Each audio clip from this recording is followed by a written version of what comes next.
Welcome back to the channel and welcome back to another quick pick prediction video.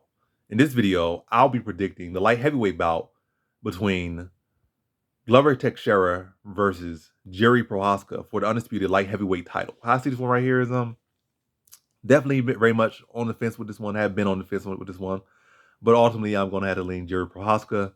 I feel like there's a lot of flaws in this game and a lot of things that Glover Teixeira could exploit, but it's not necessarily like Prochazka has this track record of having poor submission defense or poor wrestling defense, or at least not statistically. I feel like there's a lot of flaws in the game, but people can have flawed game, flawed technique, but it not necessarily be an area that, well, I know that statistically it holds up. Technique wise, it's not there, but statistically it holds up.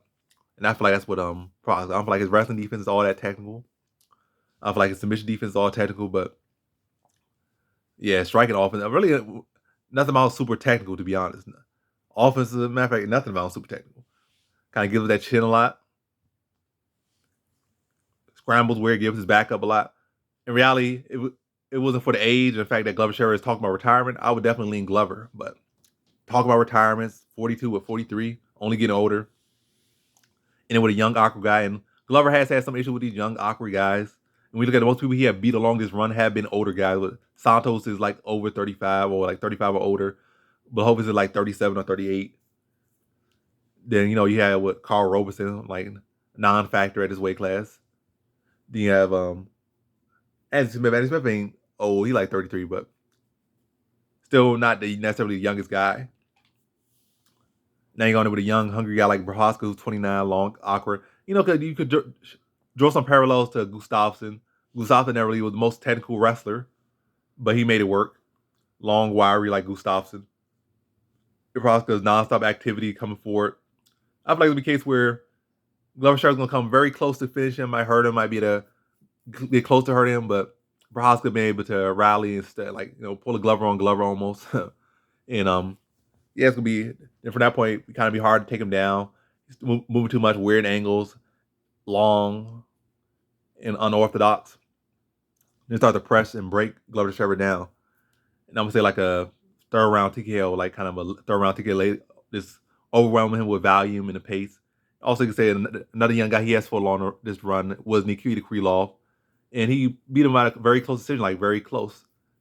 But anyway, Glover beat him pretty close. But all I'm gonna say, I just feel like with that age and the fact that he's talking about retirement, that's automatically puts you to a plus 5,000, to be honest. Because anytime, unless you like Floyd Mayweather or somebody that says completely got your game on lock, anytime you start talking about retirement, the odds shift heavily against you, and few guys get to leave literally on top. Literally, like few guys can do that, unless like they say, yeah, I'm retiring later on. But when you got retirement in your mind, it's just never a good look. It is never a thing. So I feel like it's gonna be a case where Glover will have his moments, but not enough to get the win. Like I feel like it's gonna be slip right out of his teeth. At that point, it's be hard to get those takedowns, hard to get a hold of Jiri, and hard to land with any completely flush, but still be a game and still be in the fight. But Jiri just basically break him down with his pace, his volume, pressure, unorthodox. I feel like early on, Jiri gonna look to be pressuring, but then once Glover starts to land some big shot, let him counter and score some takedowns. Well, a takedown probably. I feel like maybe, yeah, I'm gonna say like one takedown so I can go for a Glover. But maybe it's a little bit too late in the first round to get it done. Then from that point on, Prochazka's gonna be very, very eager to keep this one on the feet. And it's gonna be hard to find those takedowns. Might get like a half takedown there, but Prochazka desperately scrambling back to his feet and being able to make it, just like I said, slipping off with the very bit of his teeth, like this, like very tight matchup. But yeah, eventually being able to just wear down the older fighter, push the pace that the older fighter can't keep up with, and then put the older fighter away. And I'm gonna say third round. So in this fight, I got Jiri Prochazka via third round TKO.